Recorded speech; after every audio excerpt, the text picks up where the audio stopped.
got more wires, guys. This is gonna be very crucial and very important, and we have to take our time with it, and we have to be very careful.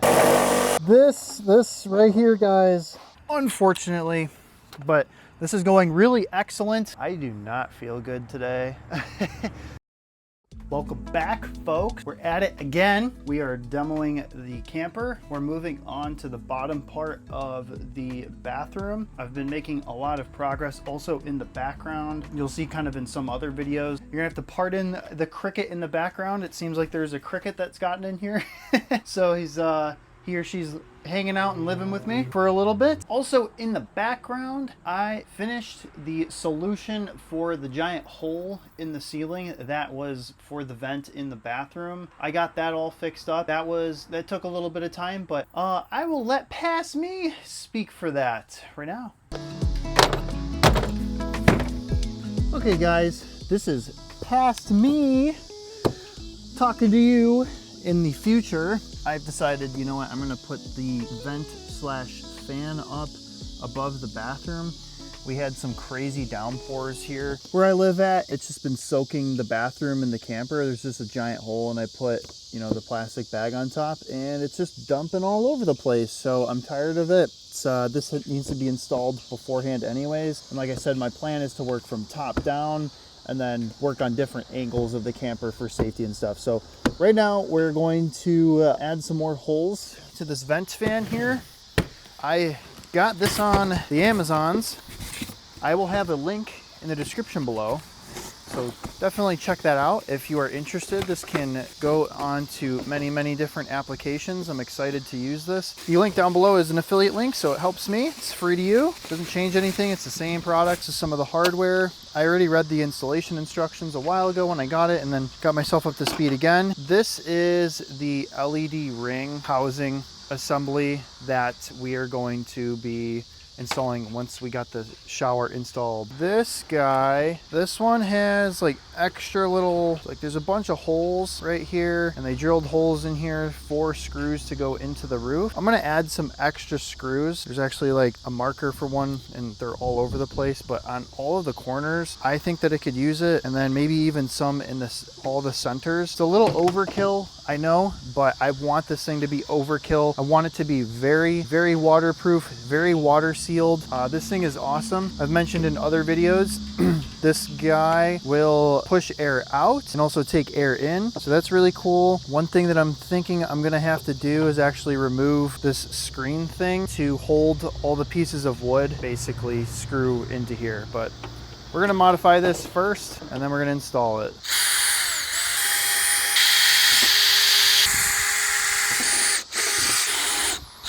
Oh, the light's just automatically gonna go on. Anyway, I ripped up another piece of white oak that I had laying around that was gonna be a part of the belly band, but I'm gonna go get some more anyways. Not hard to get, not hard to do. So I ripped up 2 pieces. This is gonna be 14 inches long, and these are 2 11 inches long, because this is 11 inches. It's an 11-inch square. I completely disassembled it already. Didn't even install it yet because I need to reach my hand through so that I can kind of squeeze underneath like this, or push kind of underneath in some sort of fashion or way to hold these pieces of wood. So yeah, this is the late night shift, but this is super important and necessary to do because, you know, we've been getting a lot of rain. Like I've been saying, I've just been getting flooded out, and it's kind of bad. They say that we have to add just like a thing of caulk right here, just like a giant round thing of caulk, but I'm not going to do that. I'm going to add butyl tape. Once it's installed, we're going to use 3M 4000 UV RV marine sealant.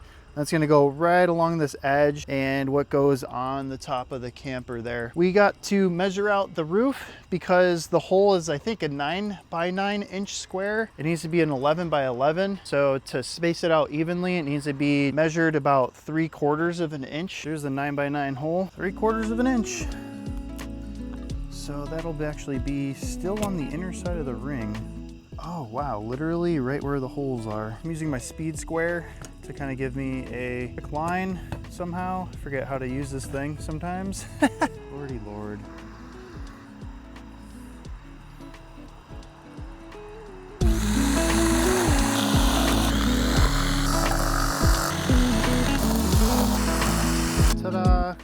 should be big enough. I also cleared enough space underneath. It's good to go, ready for the wood, but I need to scrape this now. This is gonna take hopefully not too long, but oh my Lord. I'll be back when this is done. Okay, I've got this super tight and I've test fitted it. I've got the fan things and the wiring kind of down there right now. I need like 3 hands, but this thing is super tight. If I can even get it in there again. Finally, after like hours of scraping, there we go, and sanding, it is solid. All right guys, I keep talking about a bunch of stuff. You might not even be following or know really what I'm saying. So this is butyl tape. It comes in like a roll. It's basically like a eternally sticky and water resistant putty type of tape. It's very easy to use for like RV windows and stuff like that, and you can just cut it like this. This way I'm going to use it to sort of form a seal around this whole fan. I might even double up on this. It's like a bunch of this type of supplies. Goes quick for me, guys. It's like I need to keep getting things. It's like I'm running out of fiberglass too even. Hope you can see, guys, I've got all the bugs out. The nightlife is out in full force. So the link for this fan and that sealant and the butyl tape and everything that I'm using is going to be down below. So if you wanted to grab yourself some on your own project, check it out. We're just going to take all this off, set it down on top. I've already wiped it and cleaned it and vacuumed it. Use acetone. You just pick that up at your local Wally World.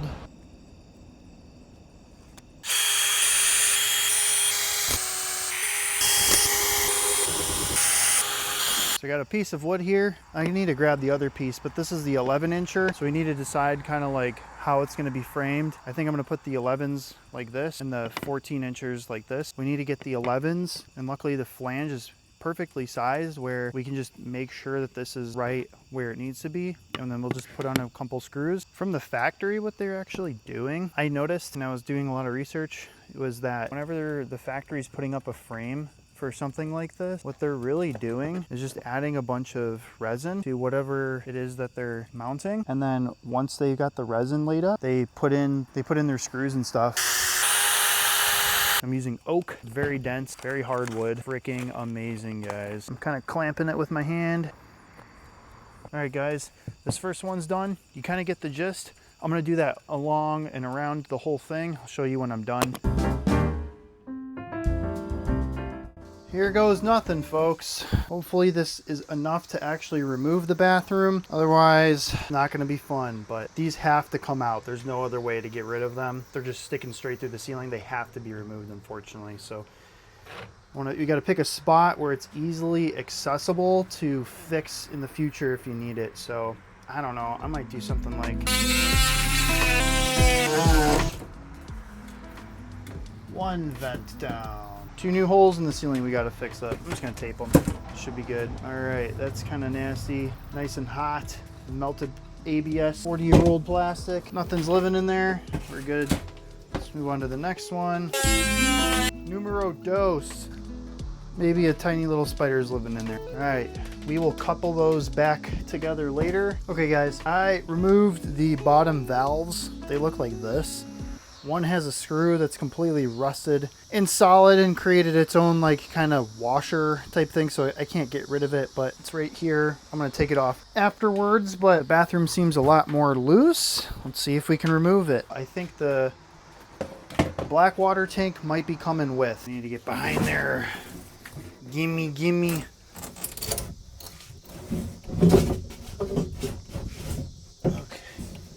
See where we're at. I think I need to lift some of the tanks.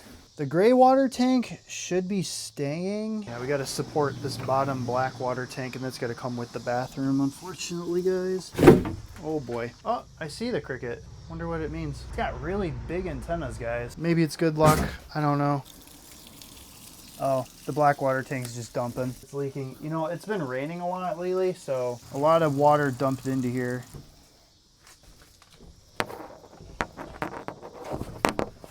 We're good, guys. Scraping my shin.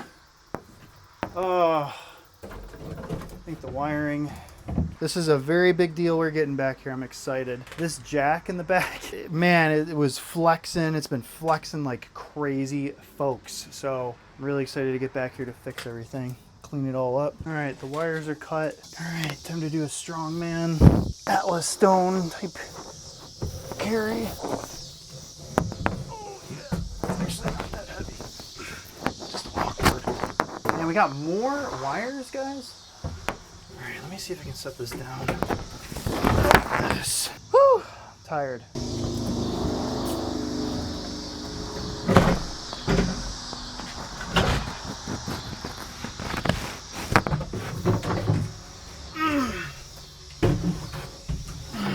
Okay.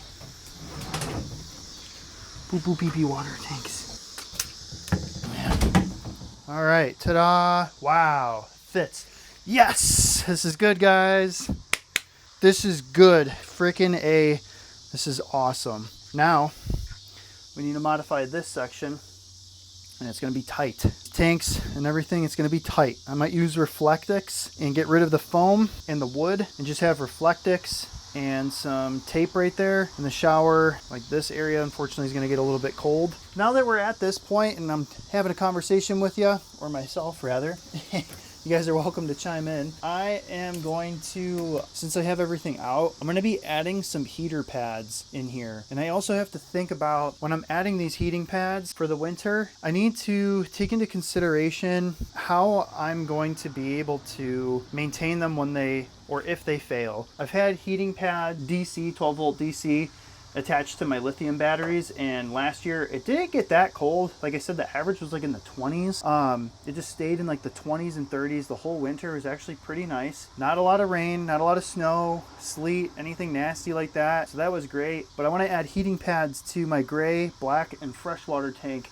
so I can use them and use the camper and, you know, live. If you guys know of anything or have ideas, leave them down below. Leave any comments or questions down below. That'd be awesome. You have to constantly keep thinking about like what you want to do and what would make the most sense, and like kind of get a case of the while I'm at it, well, I might as well while I'm in here type of deal. I had a viewer in my last video say something really interesting, and I thought it was really cool and very endearing, so I really appreciate it. They were talking about how in 1987 or 85 they were looking at a 1987 Bigfoot camper. I thought that was super cool. They went on to talking about how when one is driving around, when the gray water tank is a little bit full and you're driving around, it can slosh up and get onto your bathroom floor. I think that's pretty nasty. So they were suggesting putting in a valve that will stop it, like a one-way kind of, or not a one-way, but a stop valve, a drain back valve. And I'm thinking about putting that in here as well. This is it's not PEX, but it's pretty much like PEX. While I'm still chatting with you folks, so I was able to remove my sink in the whole bottom part of the bathroom by twisting these as well. One goes to the hot water and one goes for just regular water. I presume this is hot water and this is cold water. So once you twist those off, I was able to just get it with my fingers. It was very simple and very easy. This whole thing's gonna fit. So if I'm taking out the tanks, I can probably just take this, set this down to the side. I think we need to take this outside possibly and twist this whole thing off. And then when we're ready to put it back in, we twist it back on maybe. I don't know. This is weird. Maybe I can just twist the tank. I'm trying to I don't want to cut a lot of stuff if I don't have to. I want to cut the least amount of stuff as possible if I can and just keep adding couplers, you know. I kind of would prefer not to redo everything. Oh, there you go. Now it's off. I have a hose attachment right here that I can use to clean the tanks. I think I'm gonna try that and hook it up to the hose that I've got here. I'm gonna vacuum and clean this up. I'm gonna keep these sensors. If you guys have any other suggestions for sensors and wiring for where the levels are on the tank, I'd appreciate that also. That'd be pretty cool.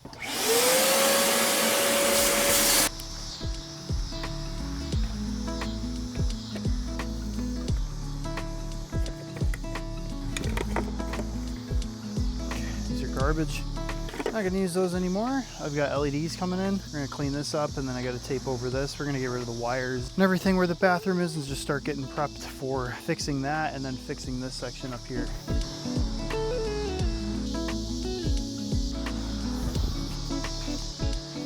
Guys, all right, I'm going to stop it for today. This was a pretty big win. I'm pretty excited. I got the whole inside of where the bathroom base, like the bottom of where this is, totally cleaned out, ready to go. I did see that there's even more damage. Yay! Right around where the tailgate area is, that's the part where we're going to modify. That's the part we got to kind of suck in, I think about 2 inches. I'm gonna measure again, probably for the 5th time, and really make sure I am right on the money once I modify it. We got to measure both sides, and I got to make sure that when I take it in, it's the same on both sides, and then it's gonna be like solid. Yeah, so we're gonna have to fiberglass that, get that all cleaned up. I'm noticing how stable the camper is without me necessarily being here and like beating on it and stuff like that and weighing it down really heavily. I'm still debating and not sure if I should take the jack off and modify this base at the same time. We're gonna have to figure it out. I don't know. I got a lot of stuff I gotta clean up. I gotta clean up the tank. I wanna get this a little bit more organized for the next day. So I'm gonna see you in the next day. It's another day and it's beautiful out. Well, so we are at the stage in the camper rebuild where this is gonna be very crucial and very important, and we have to take our time with it, and we have to be very careful. And I've been doing that. So what I'm talking about, and I brought you guys down here, is this section right here, this part. This part is identical on the other side. So this kind of section that I'm touching right here, this whole section needs to be pushed in. What I am estimating now is about 2 inch on both sides. That's what I'm going to do. So this will be mirrored on the opposite side. So what we're gonna do is actually cut a line right here all the way down, and then we're gonna cut this corner, and then we're gonna cut a strip out of this bottom section and this middle section, and that's about it. And then we're gonna butt connect or butt joint this existing form, and here's the reason why I'm gonna cut it this way. I wanna keep these natural curves. I wanna keep this natural curve up here as close as I possibly can. I want to keep pretty much everything on this form as tight and as close to how they had it from the factory as I possibly can. I'm actually thinking about cutting a line right here, so I'm not in the exact center of the curve. Same thing on this side, just so that it's easier to lay up fiberglass and get this connected overnight tonight. Now, it's gonna be hard to like replicate these curves, and then it's just a lot of extra work for sanding and fairing. That's why I'm doing it this way. I wanna be able to just lay down some tape or screw in some pieces of wood backer like you've seen me do, and just lay down the glass. So on my tailgate, this tailgate section on all newer vehicles, now I've got it all the way to the end right there, and we're gonna go all the way to the end on this side right here. That is 60 inches. That's 60 inches bang on. Now Dodge, from like my brief research, seems to kind of have a slight bevel from this top section to that top section, or from this bottom to that bottom. So the tightest part on this tailgate, or the narrowest part, is gonna probably be at the bottom. You're gonna wanna cut from the bottom and make sure that that's the closest. All right, guys, I'm gonna be doing a lot of yapping, and it's gonna be very technical. So if that's gonna bore you, just check the description below. I have timestamps, or you can scrubber line to pass this part if it's boring to you. But this is gonna be super important, so that's why I'm talking about what I'm talking about.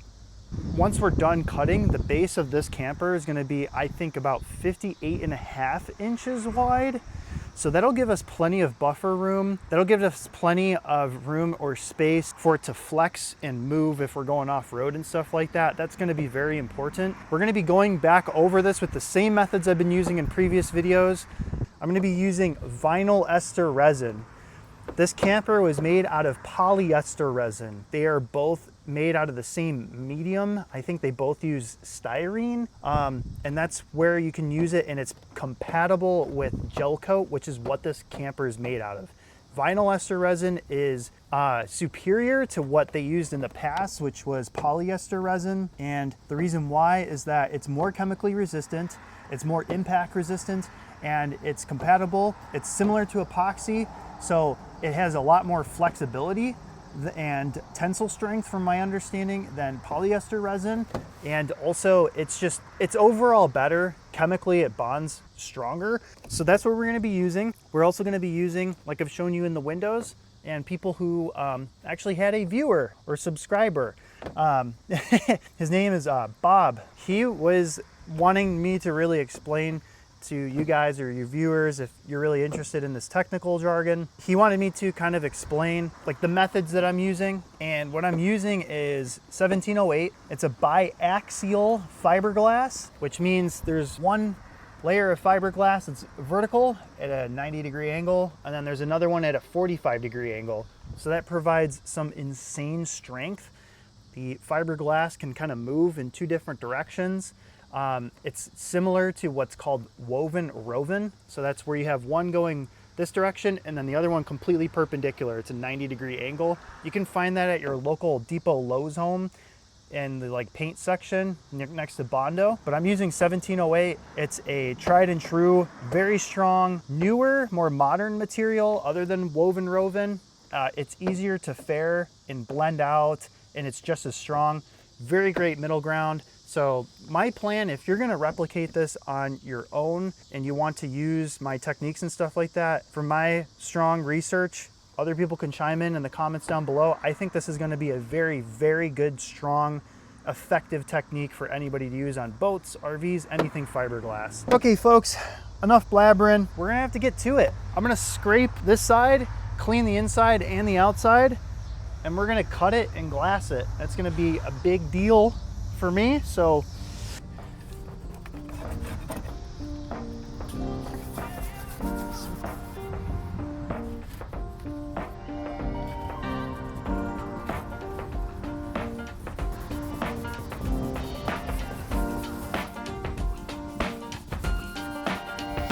I took this bracket off at some point. It looks like there was, I don't know, ground here. This is what appears to be aluminum. Somehow there's rust on here. I don't know, man, but I'm gonna sand this or get it sandblasted and then just like paint it with some Rust-Oleum 2K or 4K, some white color with probably like a clear coat on top of it to protect it even more. We want this gone. That came right off. Here's one of these sections where you gotta be careful. My buddy Anton borrowed me this tool. Dude, very much appreciate it. You the man.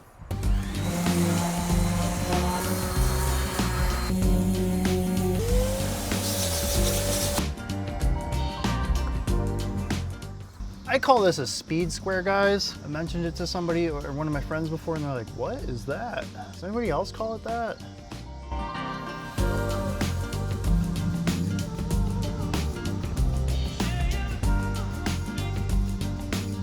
Okay guys, I've got a ton strapped to my head, ton of stuff, but I need to see very well.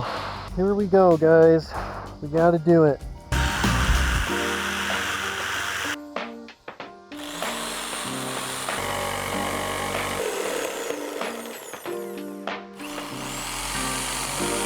I have goggles that go around my whole eyes and face, and somehow I'm still getting stuff in.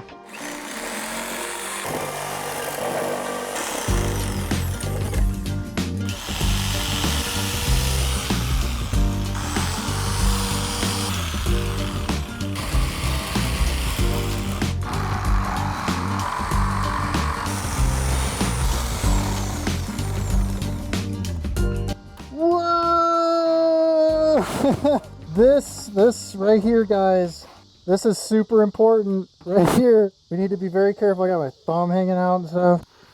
All right, guys, this is super important. I was as tight and I had to be super focused, laser focused on what I'm cutting. Ta-da! All right, so this is what, let me take my glass. All right, so this is the distance. This is the piece.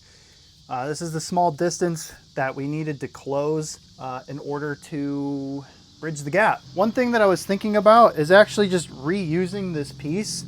It's already gel coated, and what I can do is sand down this side. I have a carbide bit, make a channel, and then we can glass on the other side, but I can try to use this as much as possible. Now what we need to do is bring it in like this, and we're gonna fiberglass it, guys. I just cut this piece of wood I had laying around into 3 little blocks. It's a piece of plywood. I'm gonna attach it to the back side here and screw one hole in up, and then the hole from the other side, and then we'll sand down that hole, refill it. So I got a 1/8 inch drill bit. I had a ton of extra hardware left over from tearing down my camper, so that's what we're using. Square drive bit, that's what I'm using.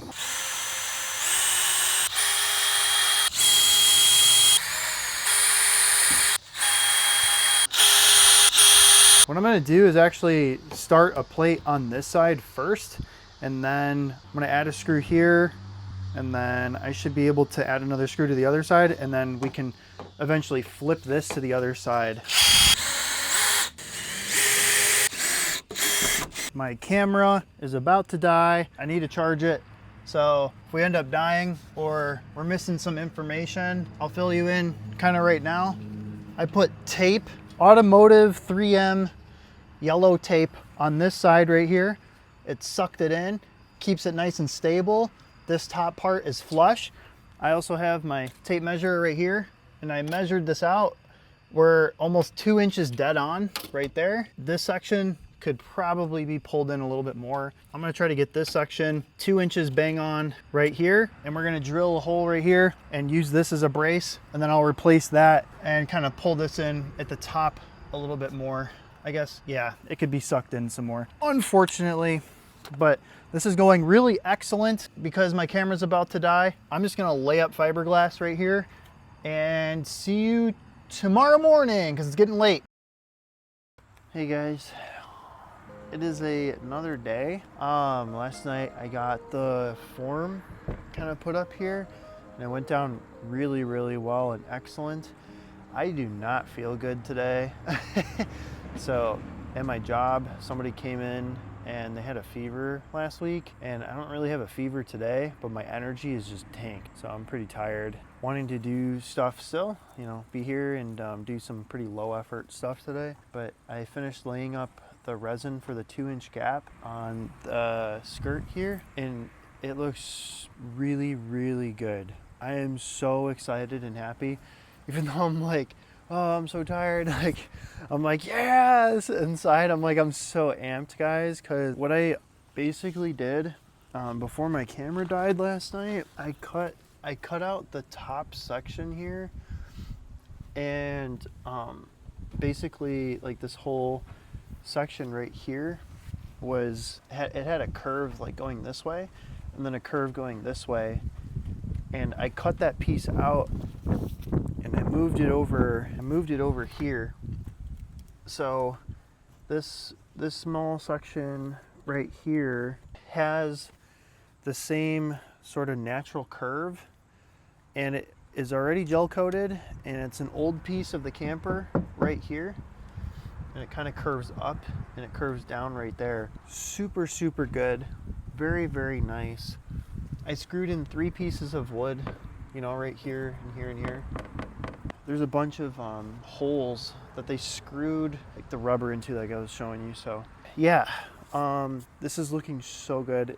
I'm really amped. Also, from my research, and also with like researching with like ChatGPT and stuff like that, apparently, like, this might be the first time anyone has ever done anything like this to a vintage Bigfoot camper. Like, to be very specific, not that anyone has never pushed in the skirt here. What I'm saying is that I don't think anyone has ever taken like the piece that they cut out and move it over to the section, just like reusing it It's a very professional, really good boat, RV repair professional way of doing it anyway. Yeah, it's peeling off. Very nice. Oh, that is so nice. It's a little sticky and tacky. This is like surgery, basically, at this point. I'm gonna sand this down anyways. It bulges, or rather kind of slopes outwards on the inside here. Just a little bit soft and curing. We're gonna grind this out and fill it.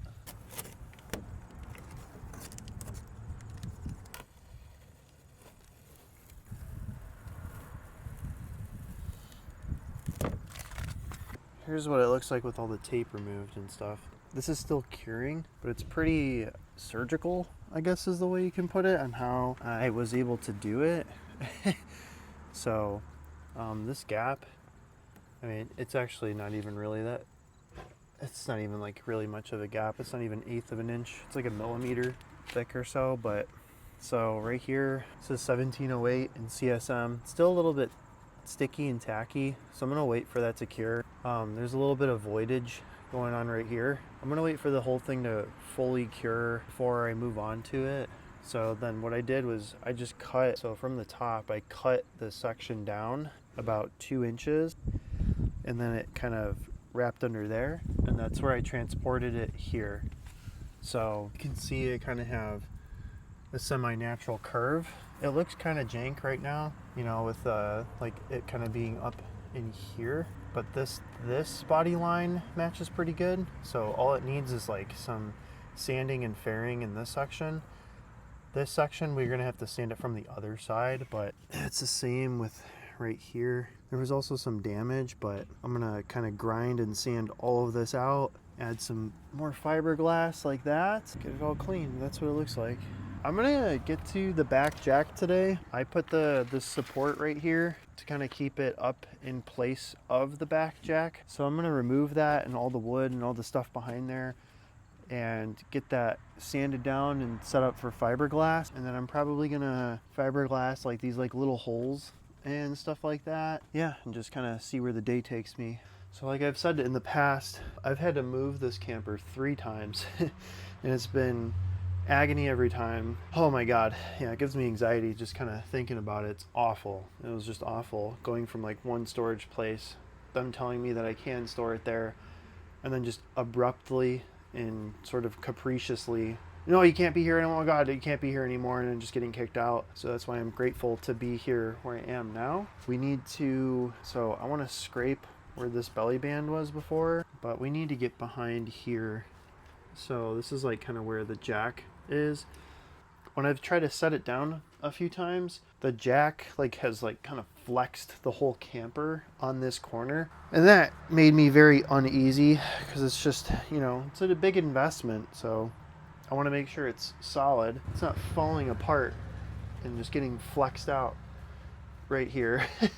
So I'm going to remove these 8, I don't even know, 2, 4, 6, 8, 12 screws, bolt patterns. I mean, that's pretty strong. And like I've been telling you guys before, I've been debating on using like hickory. I don't know if I'm gonna actually use hickory. It's really, really heavy. I think oak is lighter. It's also just, again, it's rot resistant. So oak for the win. I'm loving my oak.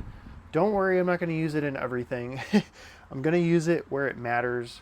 High traffic structure areas, even like the doorway if I can. This is a very high traffic area.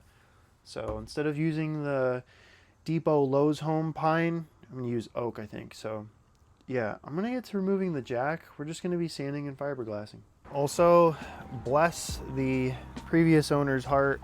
They let me like borrow a rasping file or a rat tail. It's actually just called a rasp, but a rat tail file to notch these brackets that come with the camper here, because it was not fitting my Chinesium jacks. These jacks are expensive, by the way. I think this one's dry already for some reason. All right, do not hate me in the comment section. Don't worry, it's making me cringe too. Using channel locks on a nut and a bolt is not the right way to do it, and you can mar and mess up your bolts and then it turns like a 2-minute job into a 3-hour job if you have to cut them off or something. But yeah, don't worry, it's making me cringe too.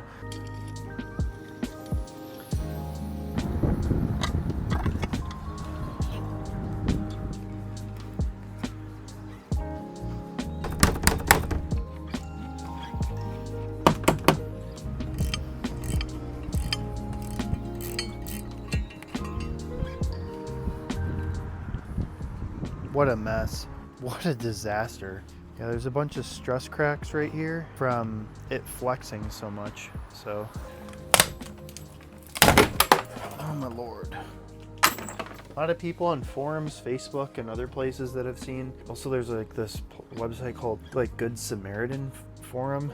A lot of people talk about this pink color all over the place and kind of are up in arms as to like what it is and stuff like that. And they're like, I don't know, maybe it looks like Bigfoot had a red guard 40. That's definitely not what this is. I'm 99% certain this is just polyester resin.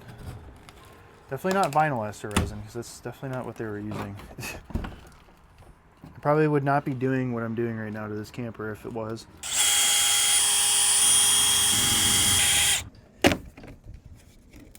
Crack or break anything. I think I mentioned this before, guys, but this back jack area, this looks so bad, but it's definitely been repaired before. You can actually see some of the damage right here. You see some of the damage kind of like right here and in a bunch of areas. But one thing that I just found we're going to have to deal with is they riveted the camper together in some of these areas, and then they also used aluminum foil to repair it. I'm starting to look at my camper because it's under construction right now, and I'm like, man, my camper looks like it's a hack job, but I think I'm doing it right. I'm just moving on to a bunch of different things. Yeah, this is bad, guys. Don't rivet your camper together like that. All right, this ain't our first rodeo. So it seems like the previous owners, I'm not sure who, I'm not blaming anyone. Seems like they taped right around where the logo was. They cut the logo because I think it came all the way to like the jack, maybe like right here. And then they taped up around the light and up around the little hatch compartment. And then they just spray painted this. So, and as we saw, there's rivets. So it does seem like there is some impact damage. Maybe like one of the jacks was hanging too low on the vehicle or something like that, and it scraped something, and I'm just making up fun stories. I don't know. So fun. But anyway, yeah, this needs to come off. It's gonna be interesting watching it curdle. Look at that. It's just coming off. Gel coats is not supposed to do that, by the way, guys. That is not what gel coat's supposed to do. I'm using 3M automotive tape. If you're ever curious about the materials that I'm using, guys, check my description below.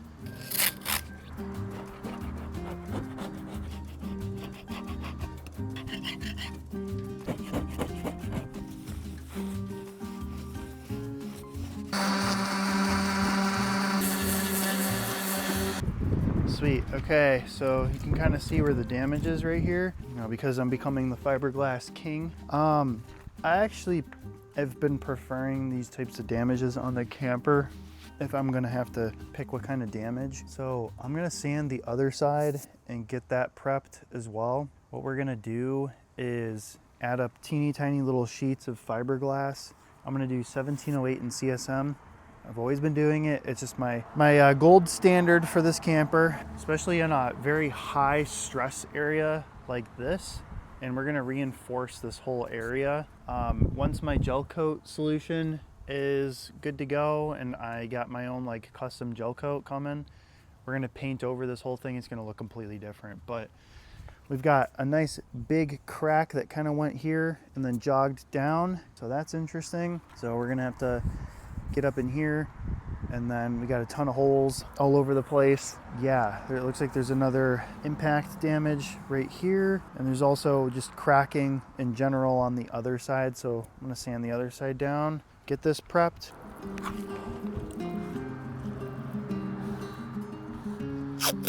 silly boy. Hi, Teddy. Are you being a silly boy?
Ooh, all right.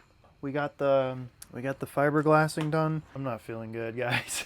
So pardon me, but I wanted to bid you guys a farewell for this episode. I fiberglassed this whole wall here. This looks excellent. Looks really, really good. Stronger than factory. And then we're gonna get on the other side too and work on that. Same with the skirt. I filled in all of the holes and then all these other like little things that I kind of missed, the cracks, the seams, I filled them more. 1708, CSM, etc. The same stuff. You guys kind of get the gist.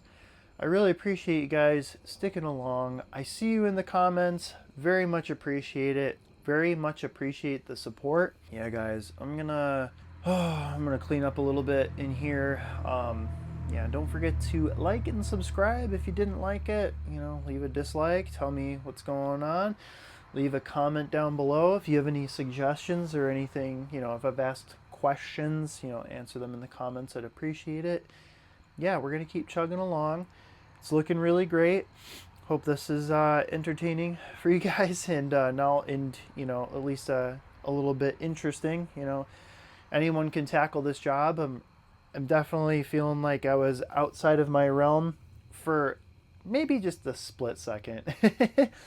Be sure to watch my other videos, guys, because yeah, I've had a bunch of crazy adventures where I've had to do stuff that was definitely more difficult than this. This wall definitely looked like Swiss cheese, so definitely check out my other videos as well, where I go rock climbing and go into other adventures.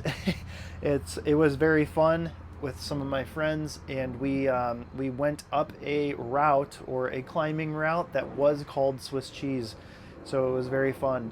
So yeah, till next time, guys, I'm gonna go to bed and we'll see you in the next one.